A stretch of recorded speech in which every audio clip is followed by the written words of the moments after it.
Hello! Magandang hapon sa ating lahat, Luzon, Visayas, at Mindanao. Alas 3 ng hapon naman, so nandito naman ang inklunasyon. Noong nakaraang mga araw, nagkaroon ng eleksyon ng ating panibagong Santo Papa.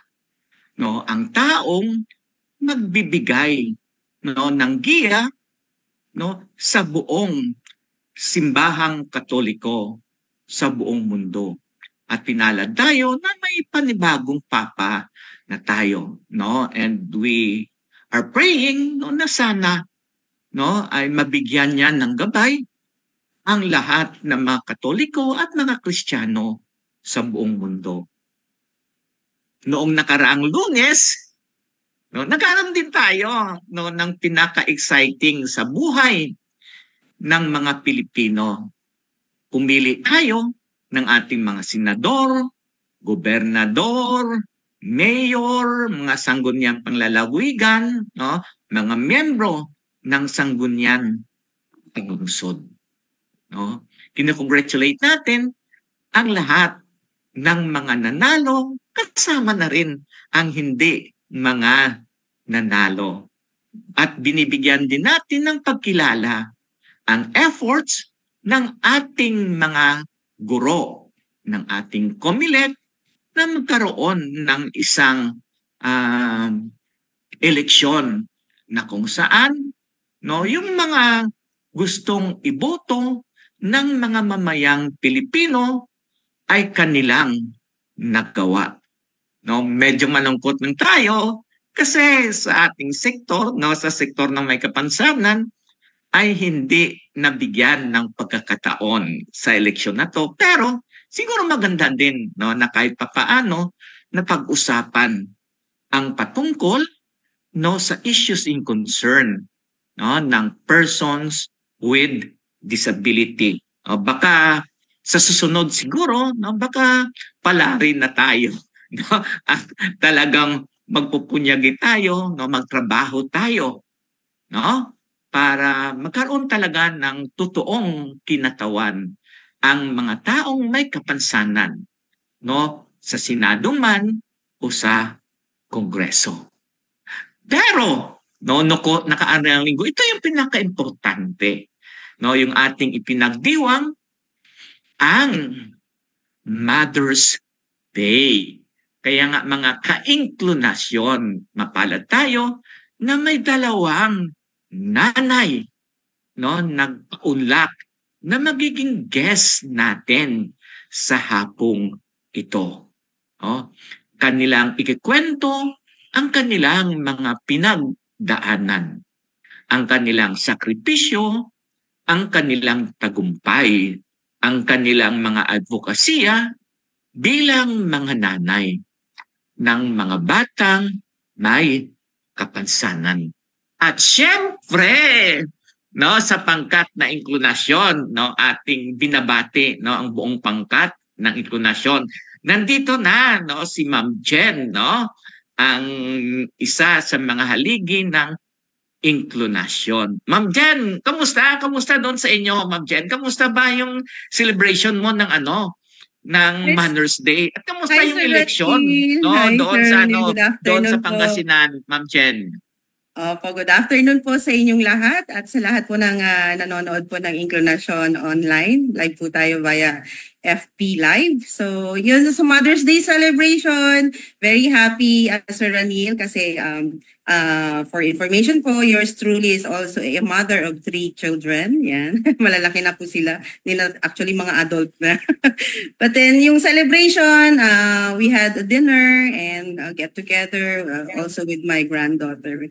So blessed to be a mother and yun nga, nakaka-bless dahil with our situation as a woman with disability, we were guided by the Lord kung paano din po mapalaki yung ating pong mga anak in our little ways, of course, through His guidance. Yan. Good afternoon po, Sir Ranil. Yeah, okay. Thank you, Ma'am Jen. At yung mga kasama natin, si Teacher Aisel, si Leo, si Ina, si JM, si Dejeron, si Ma'am Celia, si Janine, no, si Doc Gina, si Art, no, at ang buong pangkat na inklinasyon ay nag-welcome sa inyo sa ating episode sa hapong ito. So Ma'am Jen, no, pwede mo nang ipakilala ang ating dalawang special guest, no, sa ating episode sa hapong ito, Ma'am Jen. Okay, thank you, Sir Ranil. Good afternoon, everyone. In celebration of Mother's Day, Inclination pays tribute to women whose nurturing spirit and quiet strength help shape not just their families, but the entire communities. These are mothers who go beyond the traditional roles, who leads, teach, and advocate for a more inclusive world where every child, regardless of ability, has a place to learn, grow, and belong. Our featured guest in this special episode is a woman whose journey bridges commerce, culinary arts, and education with strong foundation in business and creative flair in the kitchen. She eventually found her true calling in the classroom. Her passion for lifelong learning led her to earn a Master's of Arts in Education, major in Educational Management from Ifugao State University. And she is currently pursuing further studies in special education at the University of Perpetual Health. She is the heart behind Happy Beginners School of Learning, a space built not just lesson and books, but on compassion, inclusivity, and the belief that every child deserves a happy start. This Mother's Day, we are honored to share with you our inspiring educator, mother, and advocate for inclusive childhood education. Let us all welcome Miss Anne-Marie Makilan. Good afternoon po, ma'am. Good afternoon, Anne. Welcome sa invitation. Welcome message, Anne. Ano yung welcome message? Okay din, no? Magiligay noon ka. Okay, sige. Okay, thank you. Our next guest naman po for this episode is one such woman, a small entrepreneur and pharmacy owner. She has built her livelihood with determination and grace. Life tested her early. She was widowed at just 31 years old, left to raise her then 4-year-old son on her own, but rather than be defined by loss, she chose to be driven by love.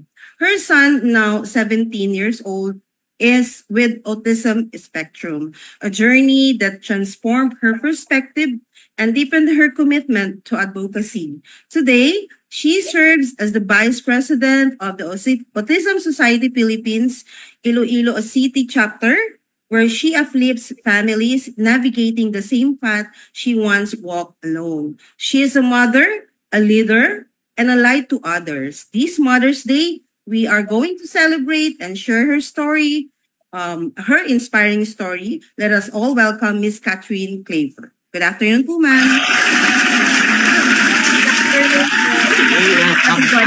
Welcome sa dalawa natin na nanay, no, dito sa Inclination. Actually, mga ka-Inclination, no, kilala ko na silang dalawa, no. Pero bago niyan siguro, no, ating binabati ang yung mga mothers diyan sa Bacolod, no, especially yung mga teachers ni Ma'am Ann, no, sa Happy Bee, no. Bibigyan daw siya sa atin, Jen, no, ng advertisement fee, no, kasi minention ko yung Happy Bee. So kamusta diyan, no, ang mga teachers, no, ni Ma'am Ann sa Happy Bee. At the same time, no, binabati din natin ang mga members, no, sa buong bansa, lalo na ang mga taga Iloilo City chapter ng Autism Society Philippines, no, especially na nandito, no, kumakaway si Catherine, no, sa mga kanyang mga kasamahan, no, sa ASP at saka sa ASP Iloilo City chapter. Okay, sige. So simulan na natin, no, Ma'am Jen, no. Actually dito sa Inclination, no, this is a safe place. No, you can tell, no, whatever you want, and you can also cry, no, and we won't judge you for that. Okay, sige. So yung una, no, siguro si Ann, no. Ann, anong naramdaman mo nung nalaman mo, no, na si Kuya Gab ay merong cerebral palsy? Siyempre po na-sad. Lalo na kasi pumunta kami kay Doc Ochanko. Tapos we were recommended for the genetics. I forgot how it is called. And then nang nakita ko, hindi straight.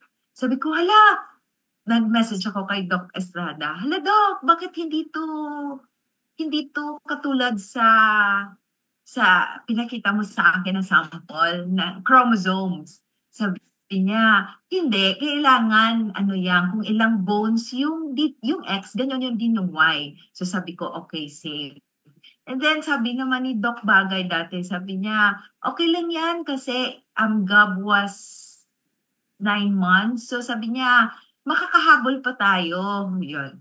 So I was really expecting na Gab could still walk. And then sabi ng ortho, you should talk by, I forgot if you talk by 4, you should walk by 2, or you should walk by 2, and you should, tapos sabi ko, sige na, walking tayo ng walking. Kahit gano pala ka walking. If it's God's will talaga, wala talaga. So, yun. So, I told Dr. Ochanko, Doc, huwag na mag-muscle team. Ano na lang, baka will to ni Lord. Baka gusto niya magtayo kami ng school sa Bacolod to help other children. So, doon ko po,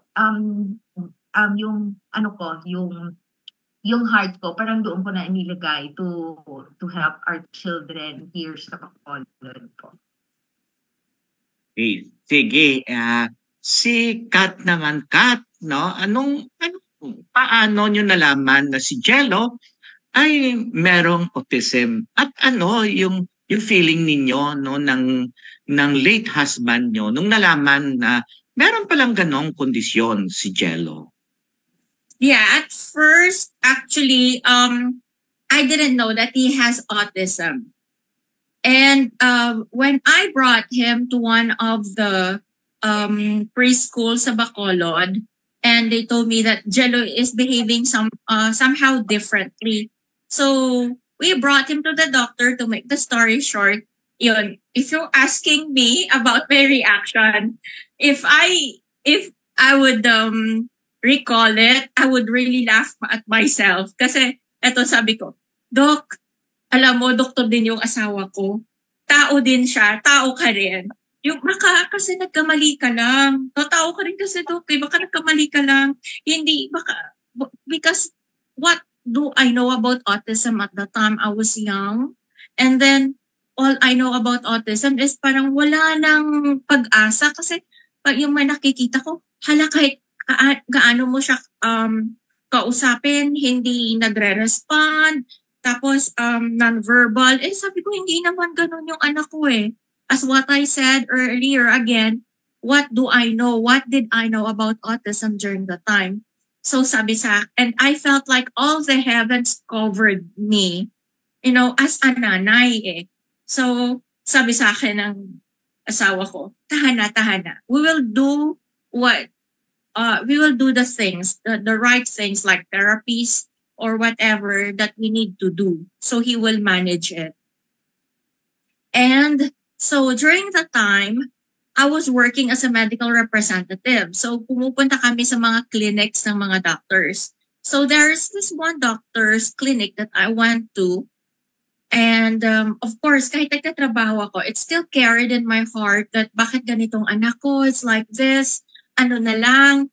And then when I saw those patients inside the doctor's clinic, and most of them are wearing bandanas, bald, kasi nagkikimo. After nun, lumabas ako. Sabi ko, I was looking at the heavens and I said, Lord, thank you. You are so kind to me. But this is your message to me na siguro kung ako yung mga nanay nila, hindi ko rin alam kung anong gagawin ko. Like, I was just given the diagnosis that my son has autism and there is hope for him to manage. Kesa naman sasabihan ka na, your child has a cancer and there's only as a few months or few weeks to live. Sabi ko, mas siguro I am more blessed than that. So from the time then on, lahat nag-sink in na sa akin and accepted ko na kaagad. Wow, so advance pala yung sagot ni Kat, no? Kasi yan yung sana, yung next ko na na itatanong, no? Okay. Kayo kayo ni Jingle, no? Paano nyo natanggap, no? Na ganon ang sitwasyon, no, ni Kuya Gab, no, na meron siyang cerebral palsy. Ano yung mga dinaanan niyo na proseso para totally, no, or natanggap ninyo na meron pala siyang ganong kondisyon Kasi after Sir Nian na we were recommended by the pedia to go back to Manila to meet the neurodev, and then we were referred to Dr. Estrada, Dr. Kojangko. Sabi ko, Doc, we had MRI, MRS, we had sleep study, tapos mag-muscle testing pa. So I asked the doctor, Doc, will the muscle testing let Manong Gab walk? Sabi niya no. Para lang malaman natin kung ano ang reason bakit hindi siya makawalk. So sabi ko, diter na lang po. Tayo na lang kami nag-school sa Bacolod, tulungan niyo na lang kami. Kasi diba dati si Doc, yung friend mo lang yung nandito.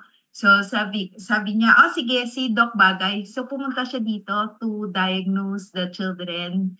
And then, so yun. So parang we just felt na we have to move on. Parang we have this, kung ano daw if you're blessed, you have a responsibility. So parang we have the responsibility to help other children. Yeah, okay, Sid. And thank you. Ikaw naman, Kat, no, paano mo din natanggap at ng iyong pamilya, no? Ang kondisyon din ni Jello. Actually, on his dad's side, mas more tanggap that he has autism. I never heard from them saying anything that could be hurtful or could be insulting to somebody who has that condition. They're very supportive towards his therapies and and for his wellness and everything. And on my side, I mean, that's the medyo masakit kasi on my side ako yung nanay, ang dami nilang sinasabi. Like, they even say the word quote-unquote abnormal.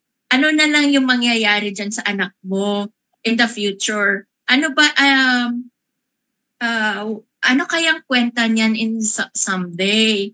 Yung mga naririnig ko. And that's the reason why I become a fighter for my son. And I realized that in this fight, it's between me and my son. My son cannot speak for himself. I will be his voice. I will fight for him. He is my son and I am his mother. Sige, thank you. Jen, no? Mami Jen Garcia, no? Meron ka bang dagdag na katanungan, no, sa ating dalawang panauhin sa hapong ito? Yes, Sir Ranil, narinig ko kung paano talaga din nila in-overcome yung struggle na pinagdaanan po nila, no. So reality din naman talaga kapag naging ganun yung sitwasyon ng isang magulang, no.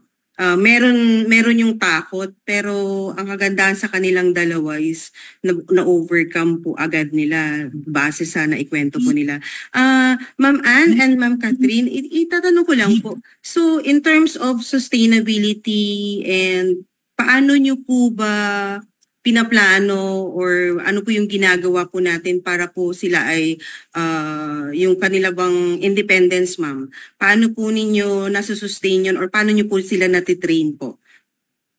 Po, Ma'am Jen, daily po yung PT, yung OT niya kasi kulang na ng slot sa school, so once a week na lang. And then we have the transition program na I was expecting talaga that God could also cook, you know. But kung minsan nakikita ko siya, he's doing the laundry. So sabi ko, okay na yan, progress na yan. Marunong na siya kumuha sa tray papunta ng washing machine. And then tumatawa pa siya. So, yun. Akala ko din dati, makaka-bake din siya. Hindi. Ginaganon-ganon niya lang yung mixer. And then, so sabi ko, hindi. Yung transition class natin, bigyan naman natin ng painting. So, yung canvas, nilalagyan nila ng, anong tawag, yung scotch tape. And then, so, makaka-paint si Gab, hand over hand lang. So, okay na ako niyan kahit hand over hand. Yung important, yung you do things naman for marami namang ibang children that you could still unleash the potential, di ba? So, okay, yun. So, doon yung hindi ko magawa for Gab, ang ginagawa ng teacher for other children pa din. So, kumbaga, Ma'am Chen, no? Actually, kung makapunta ka no sa bahay ni Ann, no, kompletos Ricardo siya doon, Chen. Meron siyang bakery doon, di ba? Meron siyang laundry doon, no? Meron siyang refilling station, water refilling station doon, no? Wow. At kung saan, no, dinadala niya doon si Gab, no, kahit na naka-wheelchair, no? Ini-expose talaga din nila yung anak nila. Oo. Doon sa tabi kasi din yon, yan yung happy beginners no na school ni Ann. So nakikita din doon. Sige. Ikaw naman Kat, no? Ano ang mga ginawa mo? Ano yung mga ginawa ninyo no na support and intervention no kay Kuya Jello? Well, Jello now still goes to occupational therapy. Tapos speech therapy, pareho yun once a week.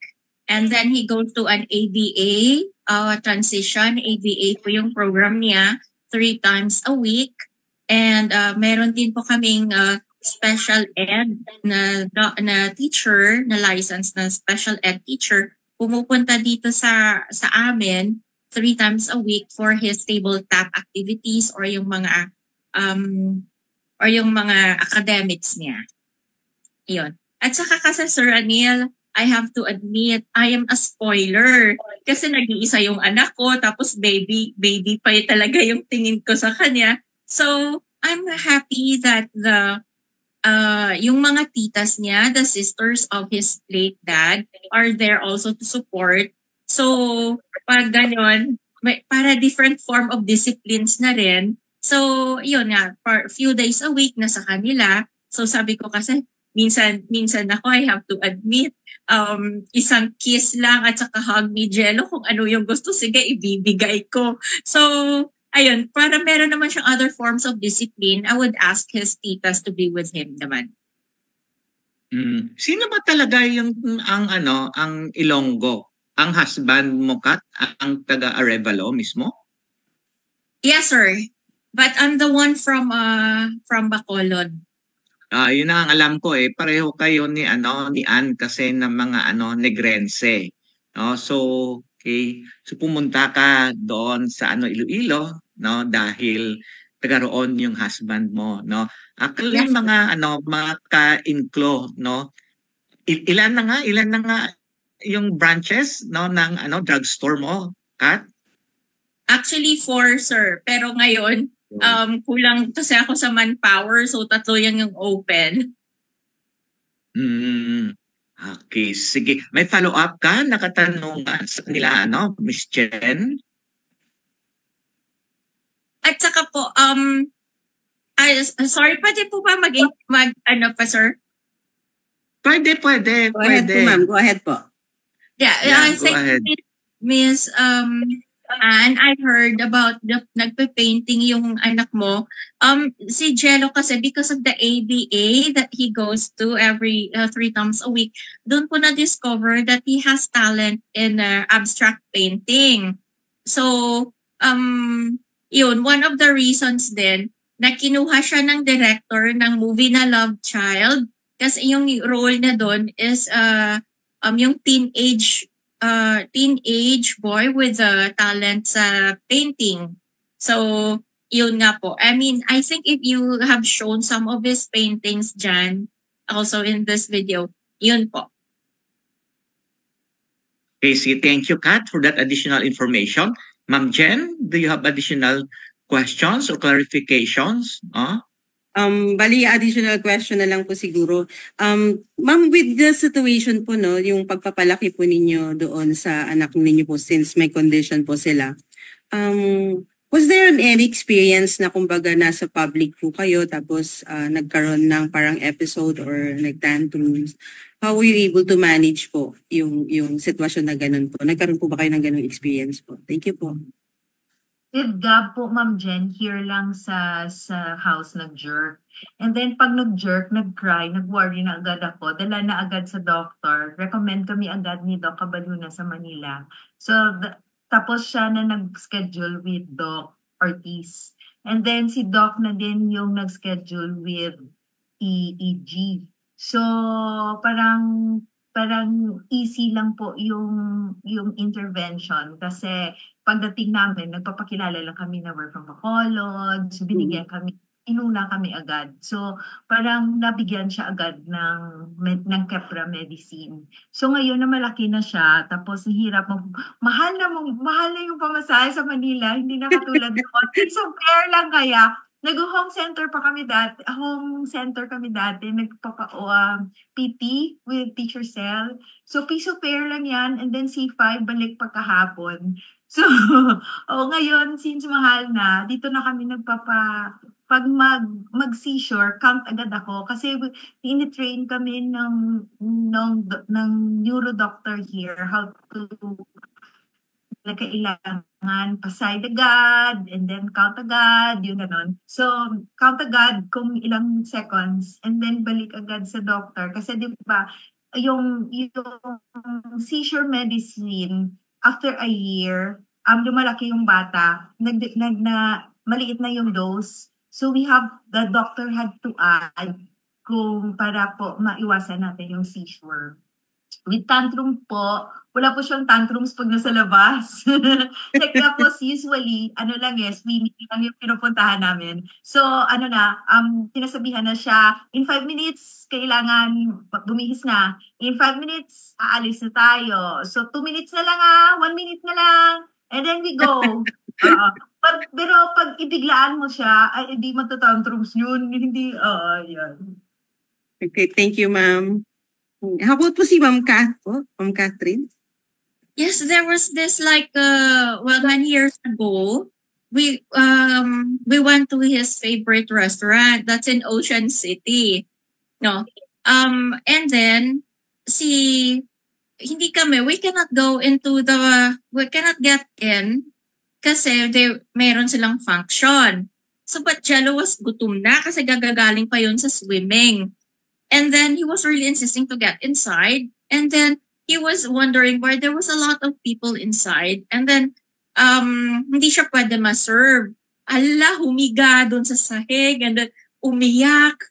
And then I said, yung mga bisita syempre nagtatanong, sinong anak to? And then I would say, akin po. Pasensya na po kasi meron siyang autism, nakasanayan niya na like 2 times a week kami dito. Tapos, bakit hindi siya isa-serve? Tapos, yung iba naman, okay. Tapos, yung mga waiters or yung ibang tao doon, naiinitan ba siya? Sige, we'll put the aircon on. Baka gusto niya ng tubig? Because I was explaining to them that this is my son. Gaganon siya. This is what's happening to him.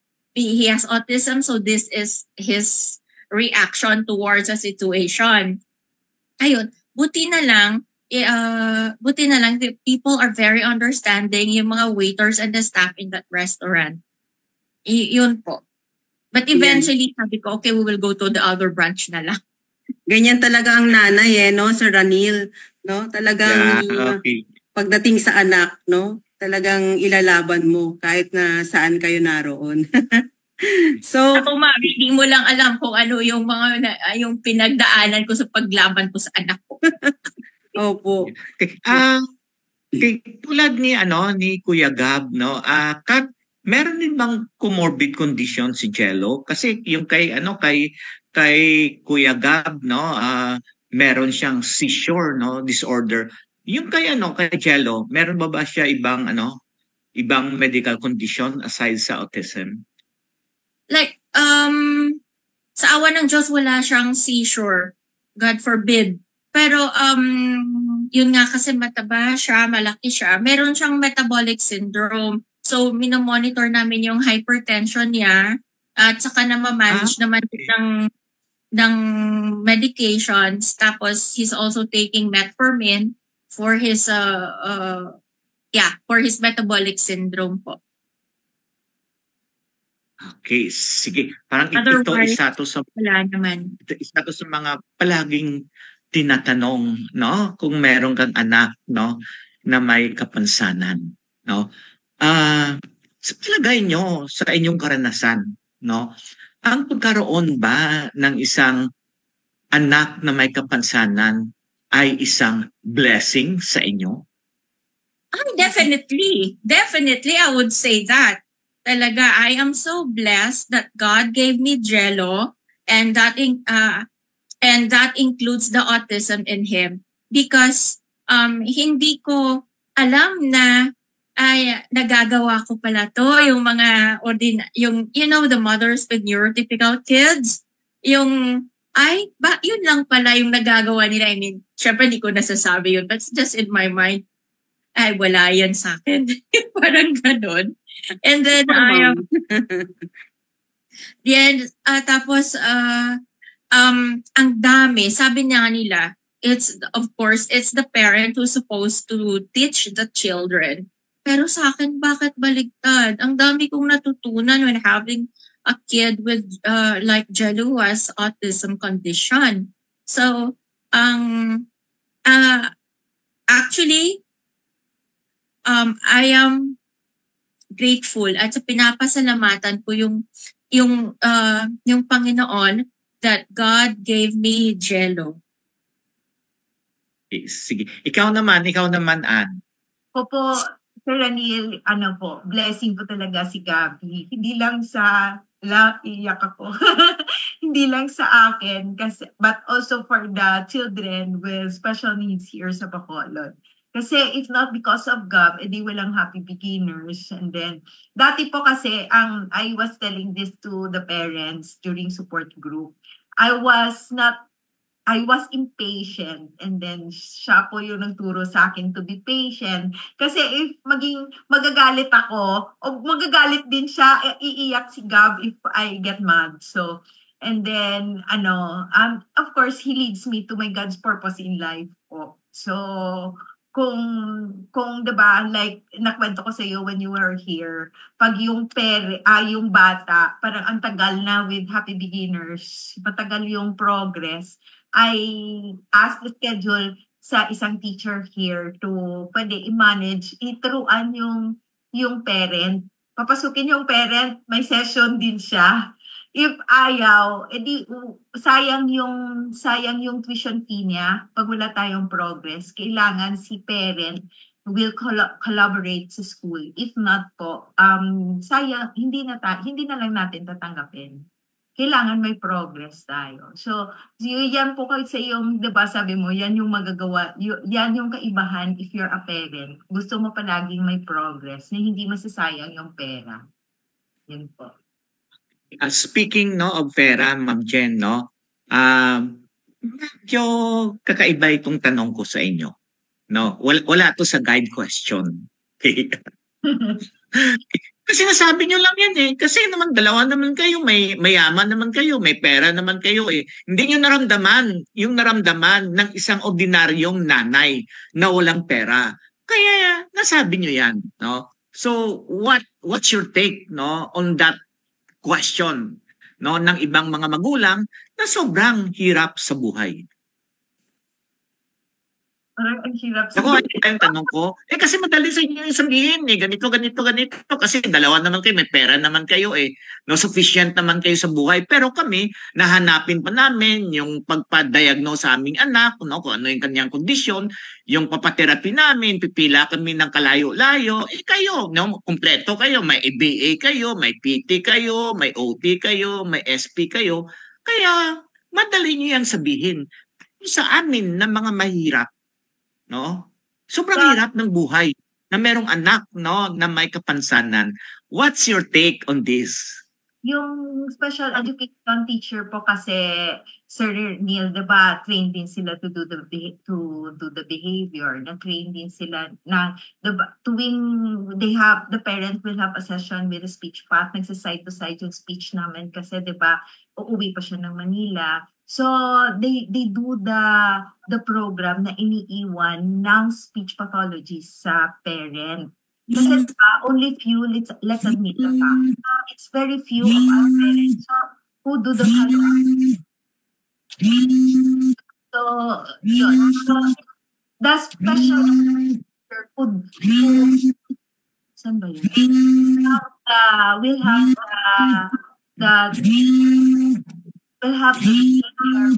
in writing.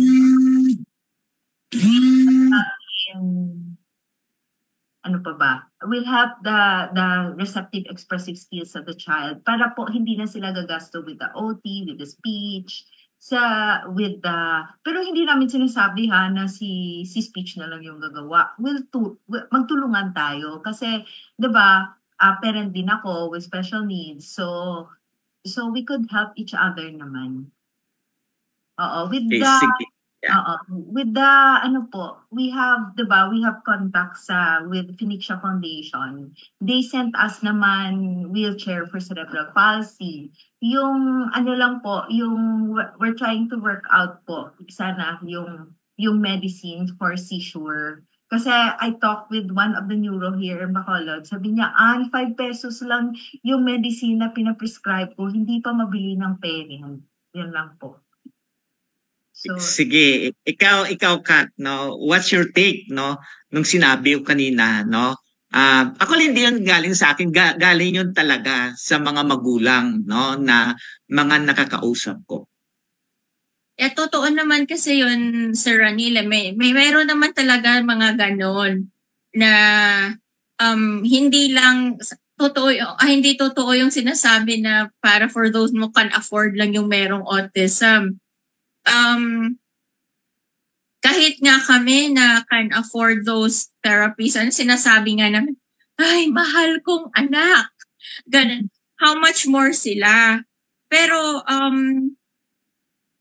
sir, I have high respects to those people na sinasabi, yung mga parents pala na sinasabi nila na wala kaming pang-therapy, wala kaming pag-ganito, or mismo iba, yung ultimo nagbebenta lang ng banana Q, merong anak na may autism o anumang kondisyon.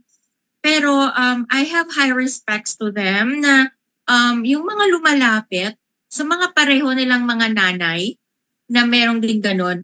Tapos yung gumagawa ng paraan, yung parang kung hindi makapag-therapy, nagtatanong, naghumingi ng tulong, anong gagawin, paano ganito. Tapos yun, meron. Actually, I would like to announce din na we are here. We are ASP. We are here for empowerment.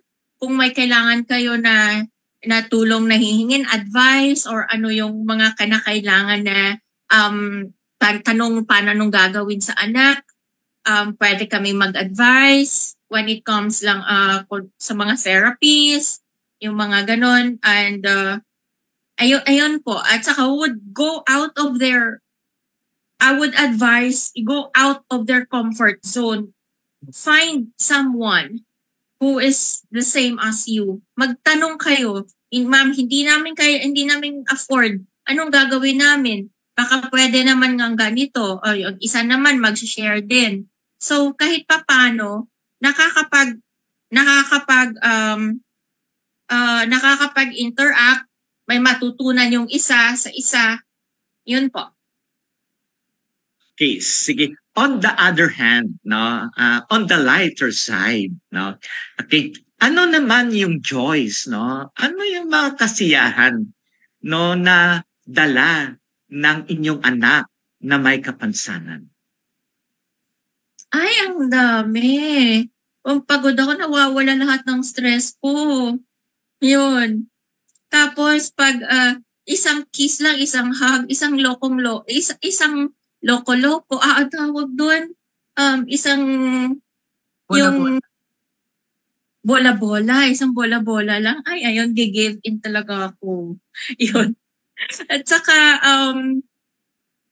I'm very proud to say that malapit na kaming magka-exhibit ulit. Maraming sa mga paintings niya.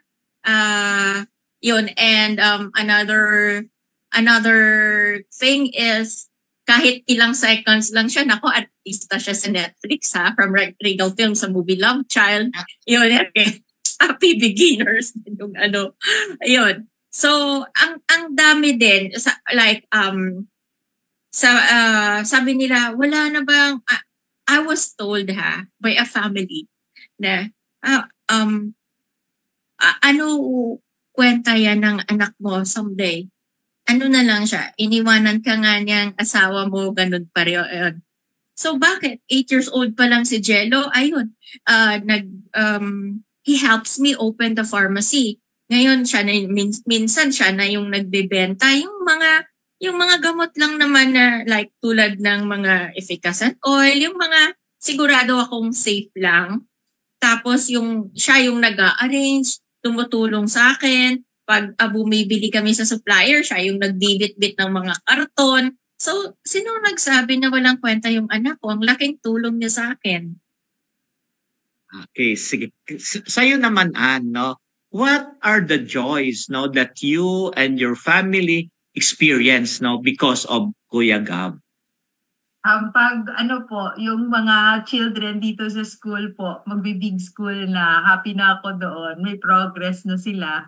With Gab po, palagi siya kasi nagsasmile. So parang ang cute-cute niya, ang sarap i-hug kahit sobrang bigat na.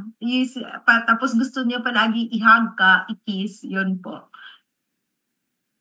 Okay, sige. Let's go now, no? Ay, Ma'am Jen, meron ka bang dagdag na katanungan sa kanila? Kasi after this, no, we will be going na, no, to their advocacies. Yes po, I think ito, no, isang common na meron siguro ang isang ina regardless of kung may pera or wala, yung pagmamahal talaga na yung poproteksyonan yung anak, gagawin ng lahat para sa anak. Siguro yun talaga yung pinaka character or traits, no, attribution ng isang mother. So ang tanong ko, Sir Ranil, sa ating pong mga guest, ano po yung lahat ng magulang kasi, no, especially the mother, may pangarap para sa ating mga anak. So maaari po ba naming malaman kung ano po yung pinakapangarap ninyo po para po sa inyong mga anak? Salamat po. Okay, sige. Since Gab, Kat yung cellphone mo, Kat pa. Yan. Okay, sige.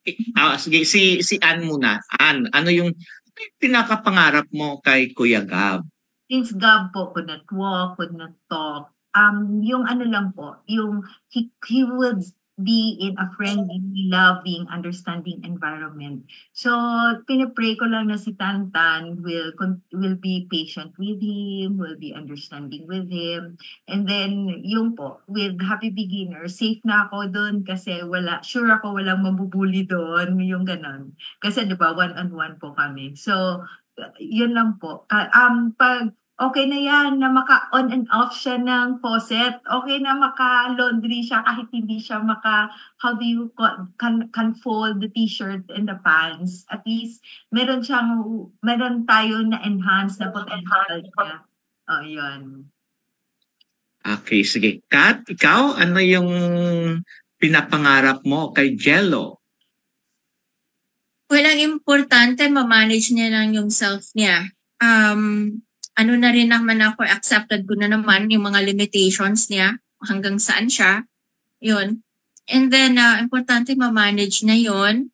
And then later on, kung ano yung mga magiging self-reliant siya in somehow. yun someday. Yeah. Kanina sinabi ni Ann na sana ang ating lipunan ay matanggap si Gab or si Jello, yung mga tao, mga batang may kapansanan ay matanggap sila sa isang lipunan na hindi mapaghusga at tanggapin sila bilang sila at magiging masaya siya Kaya dito na tayo pupunta sa inyong mga advokasya Ikaw ano mo naisip paano mo sinimulan yung Happy Beginners at ano yung pinapangarap mo sa Happy Beginners kasi sa ngayon Ma'am Jen at sa ating mga ka-intonasyon may isa pang branch si Ann sa Baguio City at medyo marami-rami ang kanyang mga estudyante at marami din siyang mga teachers. Sige Ann,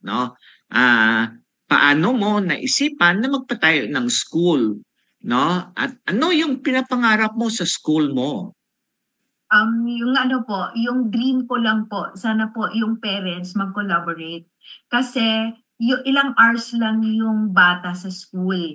And then the rest nasa bahay na. So if they don't collaborate with us, if they don't continue the home program we give, matagal po yung progress ng bata. So, hindi naman pwede na ako lang yung mag-dream or si teacher lang yung mag-dream, diba? Na yung kids nila makaka-big school.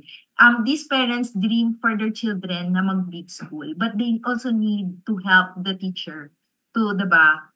The potty training, nagpapadala kami ng visual schedule. Yung bata na sa transition class na they saing, they wash the plate, they do the dining table, ganon. We do the bed dressing. So if possible, na i-continue lang po sa bahay.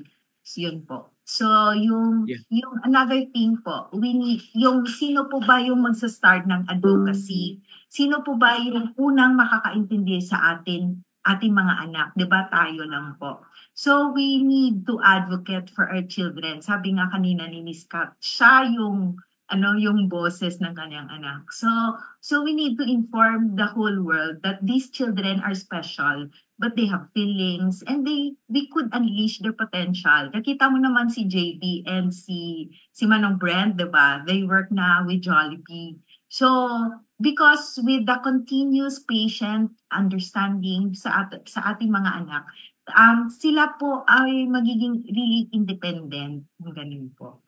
And then yung last po is for our children for our parents, they need somebody na merong mahihinangian, masabihan. So we need a support group po. So sana po, the parents would also attend the support group po, ba? So that they could feel that they have somebody who could understand them. Kasi if parent na walang children with special needs, di ba mahirap umintindi sa'yo? They would sometimes judge you na, what's pinahulog? You think, pina-abort mo yan, parang nakakainis, di ba? But if you have somebody to lean on na could also share with you ideas, what yung ginawa niya sa anak niya, so it could give you more strength pa. And then, of course, in our support group kasi, we integrate the prayer time for us parents to pray for each other. Back to you, sir. Thank you, Ann. Kat, simula na magiging active sa Autism Society Philippines, Iloilo City Chapter. Sorry sir, pakiulit nga sir, nawala yung audio. Paano ka magsimula na nagiging active sa ASP, Iloilo Chapter? So it's my passion. It's in the passion inside me that nakikita ko, and we gather together. Each of these kids with autism or persons in the spectrum, they have potentials. They are they have they have potentials, they have skills in them, and that we need to show that they are also persons. They just have special needs siguro, pero they also have skills. We are not supposed to see them or look at them with in the eyes, in the lens na meron silang autism. Why don't we look at them in the lens with their skills and their capabilities? And after all, pare-pareho lang naman tayong humans with feelings. Sige. Mga ka-inklo, no? Ma'am Jen, no? Actually si Ann, no? Kahit wala siyang anak na may autism, no? Isa si Ann sa mga nag-revive, no, ng ASP, no, Bacolod City chapter, no? Siya doon yung nanguna, no? Hindi natin na-advertise to si Doc Mark, no? Kasi nung nakita ko ni Doc Mark, no, sa isang conference, no, dito sa Manila, nangako talaga si Doc Mark talatala na i-revive, no, ang ASP Bacolod City chapter. So si Ann, no, isa sa mga nagiging, no, instrumento na ma-revive ang ASP Bacolod City chapter. At maliban pa dyan, no, ikwento mo pa yung iyong mga iba pang advokasya, no, doon sa mga pag-organize mo ng iba pang mga magulang, yung pag-facilitate mo, no, na magkaroon ng wheelchair, no, ang iba pang mga bata, no, na merong mobility conditions. Parang God's will po yun, Sir Ranil, na I was connected with Doc Ferds, and then with the Hope Haven Foundation, through the Phoenixia Foundation. Kasi Ma'am Lisa of Phoenixia Foundation just contacted me and sent me the form na sukatan na yung mga kids. And then, sad to say, mali yung sukat ng mga SPED teachers all over Negros.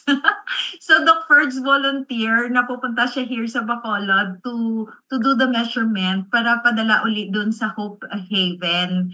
And then, yung Hope Haven po, at times, they sent us, dati pa po, they give us na second-hand wheelchair. Yung Phoenixia Foundation, they give us wheelchair. Tapos ako lang yung nagre-release.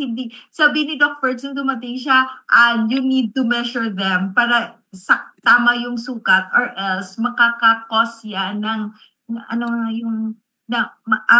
harmful pa sa cerebral palsy ni kids. So yun. So that's how we started the connection with Hope Haven Foundation, sir. Okay, so thank you. Kat, ano ngayon, no? Ano ngayon yung mga ginagawa pa, no, ng Autism Society, no, Iloilo's chapter, wherein you are the vice president? Recently, Sir Ranil, we just had our Angels Walk, which is the biggest celebration or biggest event every year that we do. It's a walk about to celebrate the uniqueness of those in the spectrum. Next is pupunta kami like establishments, meron call center, or we're still planning to go to school, sa mga schools, and then to lecture about autism. And there in the picture, yun nag-lecture kami about autism sa SM, and that is the one pangako that we made them an oath that they're not supposed to ridicule or insult those persons, especially the word autism and those in the spectrum also. Tapos, yun, we are conducting lectures for autism awareness, acceptance, accommodation, and appreciation. Looking for talents for them na para maging for new talents for them to show. Hello? Yeah. Sige, Ann. Okay. Naririnig mo ako kay Kat? Yeah, better now. Okay. Ayun. Sige. And then, no? So, di ba parang di nyo lang naramdaman, no? Mag-alas 4 na tayo, no? Ganito kabilis, no, yung ating kwentuhan. Okay, sige. Okay, kasi 3:55 na. Meron na lang tayong 5 minutos, no, sa ating dalawang panauhin, no. Ano ang iyong mensahe, no, sa inyong kapwa mga nanay, no, at sa ating lipunan, no, lalo na sa ating pamahalaan? Sino ba yung gustong mauna? Ikaw ba, Kat, or si Ann? Ma'am Ann. Okay. So si Ann, ikaw, Ann. Ano yung pinakamensahe mo sa kapwa mo nanay, sa mga magulang, at sa ating pamahalaan? With the LGU po, sana po mabigyan po ng medicine yung mga seizure na, yung nagsi-seizure na kids. Kasi po, ang hirap kaya mag-seizure yung mga bata. So yun. And then yung free PT po, if possible po, ma-sponsor din merong mga sponsorship si LGU. And then po, for parents po, pray unceasingly. Pray without ceasing. Yun. Kasi, diba, wala naman tayo makapitan, kundi yung Panginoon lang. And then for the community, of course, not to ridicule the children, accept them because they also have feelings.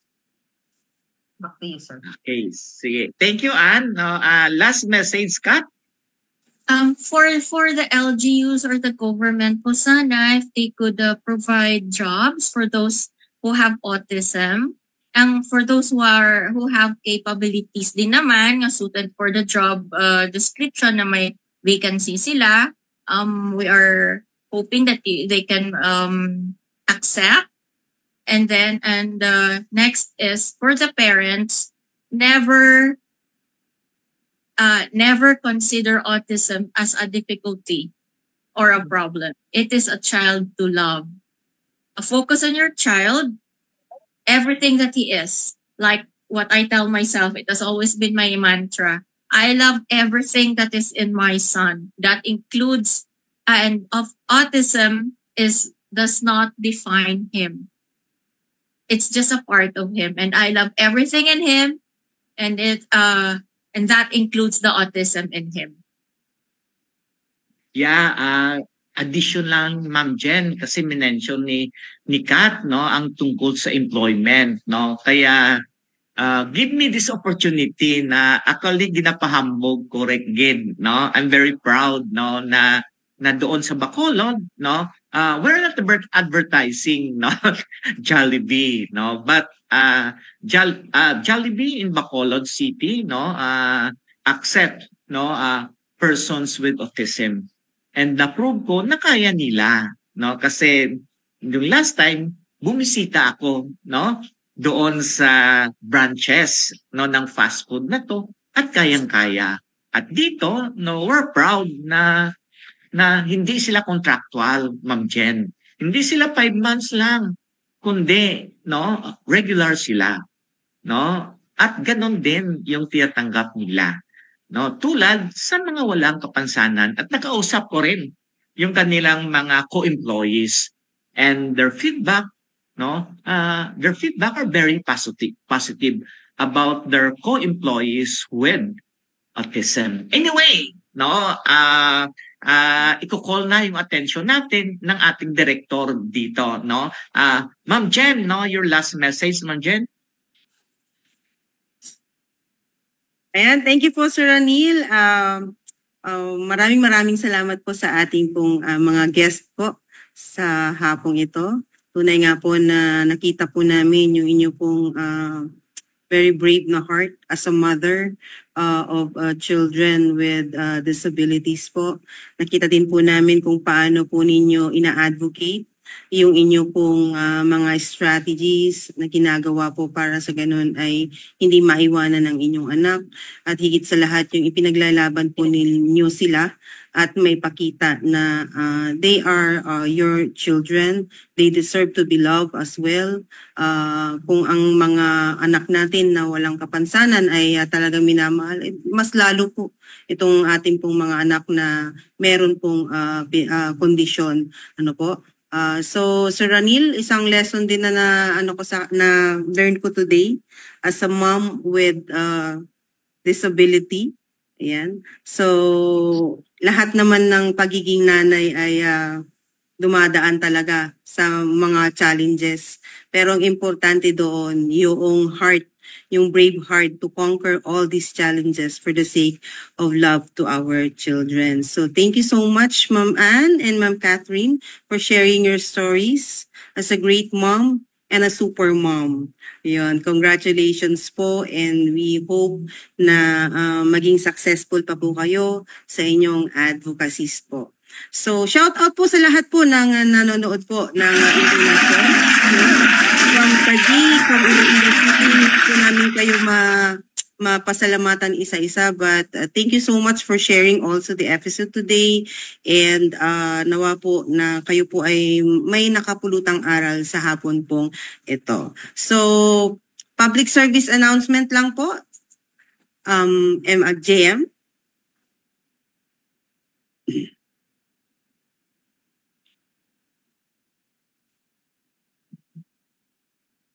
Hone your skills, gain experience, contribute to a meaningful cause. Incarnation is accepting interns and OJTs for our Facebook Live program dedicated to promoting the rights of persons with disability. Apply now and let's make a positive impact together. Send your application to incarnation@gmail.com. It's incarnation@gmail.com. INKLUNASYON@gmail.com and address it to Incarnation Core Group through our technical assistant, Joanna Marie David. May mga disability-related topics or issues pa ba kayo na gustong pag-usapan? Ano pang hinihintay ninyo? Makipag-ugnayan na sa Incarnation. Dahil sa Incarnation, laging may inklusyon. Ipadala ang inyong reaksyon, komento, rekomendasyon, or suggestion sa aming email address incarnation@gmail.com. Incarnation@gmail.com. INKLUNASYON@gmail.com and address it to our Incarnation Core Group through our Technical Director, Ina Figueroa.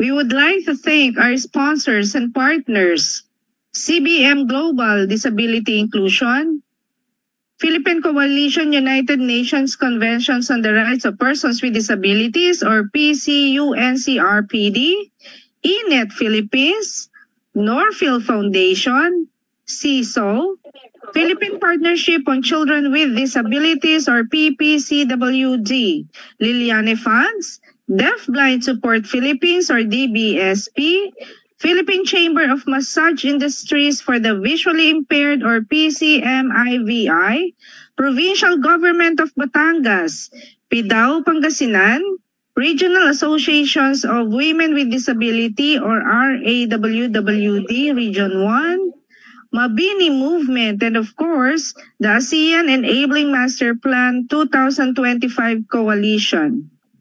Thank you. Okay, maraming salamat sa ating technical support, isa naman na para sa akin makasaysayang episode ang natapos sa hapon ito. Nabibigyan natin ng pagpupugay ang dalawang nanay na merong anak na may kapansanan. Okay. Kilalanin natin ang kanilang mga sakripisyo para mabigyan ng magandang bukas ang kanilang anak na may kapansanan. At magiging handa ang lipunan na tanggapin at unawain na maging totoong bahagi ng lipunan ang kanilang mga anak at ang mga bata at mga taong may kapansanan. Dito sa inklusyon, tayo ay nagbibigay ng pagsaludo, ng pagpugay sa lahat ng mga magulang, sa lahat ng mga nanay. Lalo na ang mga nanay ng mga batang may kapansanan. Naway sa pagdiwang natin ng Mother's Day, nabigyan natin sila ng pagkilala. ang lahat ng mga nanay, ang mga nagiging nanay, ang nag-iisang nanay, or nagiging tatay. Dahil dito sa inkarnasyon, ating kinikilala ang lahat. Dahil dito sa inkarnasyon, walang naiiwan.